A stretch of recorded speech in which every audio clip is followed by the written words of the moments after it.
రైతులకు బాసటగా నిలుచోవాల్సిన మరి వ్యవసాయ శాఖ మరి సహకార బ్యాంకుకి సంబంధించి మరి భారీ ఎత్తున అక్రమాలు జరిగినాయి అన్నట్టుగా మరి వెలుగులోకి రావడంతో మరి ఈరోజు ప్రత్యేకించి మరి ఆడిట్ ఆఫీసర్ వచ్చారు. ఆడిట్ ఆఫీసర్ కూడా దాటవేసే ప్రయత్నం చేసి రైతులందరూ కూడా అడ్డగిస్తున్నారు. నిజానికి ఆడిట్ శాఖకు సంబంధించి బృందం అంతా వచ్చి తనిఖీ చేయాల్సి ఉండగా ఒకే ఒక అధికారి వచ్చి మరి మేము పరిశీలిస్తున్నాం అన్నట్టుగా దాటవేసే ప్రయత్నం చేస్తున్నారు.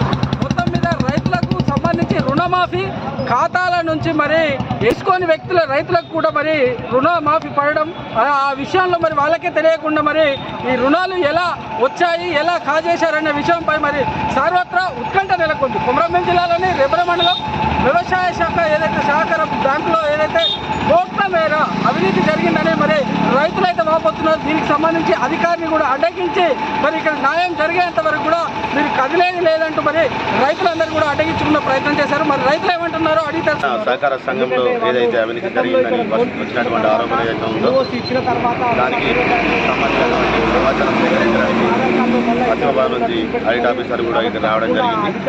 చాలా మంది రైతుల పేర్లు కూడా అంటే అటు ఎన్ఓసి ఇచ్చిన తర్వాత కూడా సహకార బ్యాంకులో లోన్లు తీసుకున్నట్టుగా మరియు వాళ్ళు వ్యక్తిగతంగా తీసుకున్నటువంటి లోన్లు ఏదైతున్నాయో దక్కన గ్రామీణ బ్యాంక్ కావచ్చు, ఎస్బీఐ, ఆంధ్ర బ్యాంక్ కావచ్చు, అక్కడ తీసుకున్న లోన్లు ఏదైతున్నాయో అవి 2 లక్షల కంటే ఎక్కువ అవడం వల్ల వాళ్ళకి రైతులందరూ కూడా నష్టపోయినటువంటి పరిస్థితి. దీనికి సంబంధించినటువంటి అధికారి ఎవరైతే ఉన్నారో ఇన్ఛార్జిగా ఈఓ సంతోష్ అని చెప్పి ఉన్నారు.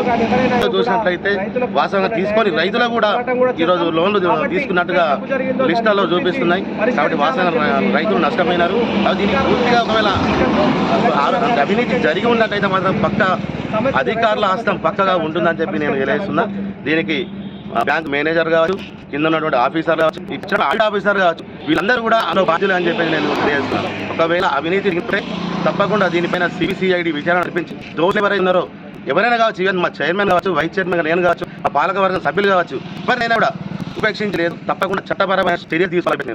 18 పెట్టడం ఈ 2012 నుంచి ఏమో అప్పుగా ఉన్నట్టు చూపించడంతో ఈ రోజు రైతులందరికీ నష్టం ఉంది దీని ద్వారా. కాబట్టి మరి ప్రభుత్వం తెలుసుకొని ఏదైతే ఇలా వీళ్ళు ఏమంటారు ఆఫీసర్లు పాలకవర్గం కూడా వీళ్ళు పాత్రదారులు అని చెప్తున్నారు. మరి కాబట్టి ఆఫీసర్లు పాత్రదారులు వీళ్ళు పాలకవర్గ సభ్యులు అని చెప్తున్నారు. మాది ఎలాంటి తప్పు లేదు, 2012 నుంచి ఉంది కాబట్టి మరి ఎలాంటి తప్పు లేదని చెప్పడం జరిగింది. దీన్ని పూర్తి స్థాయిలో ఏసీబీ ద్వారా కల్పించి మరి అధికారులు తప్పు చేసినట్లయితే అధికారులు మరి పాలకవర్గం తప్పు చేసినట్లయితే పాలకవర్గం తప్పు వాళ్ళని శిక్షించాలి.